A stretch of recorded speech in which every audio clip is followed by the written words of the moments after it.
Welcome to the instructions video for the pounds per square inch interactive calculator. This powerful tool allows you to instantly convert PSI pressure values to multiple other units, including pascals, bar, atmospheres, and torr. It's perfect for engineers and technicians who work with different pressure measurement standards. To use this calculator, start by entering your pressure value in the PSI input field.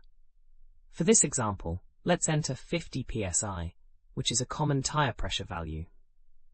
Once you input your value, the calculator will automatically convert this to other pressure units. You'll see the equivalent values displayed in pascals, which is the SI unit of pressure, as well as bar, atmospheres, and torr. These conversions are essential when working with international specifications or scientific applications. The results update in real time, so you can quickly try different values to find exactly what you need for your project. We have thousands of other free engineering calculators on our website. Head over and check them out.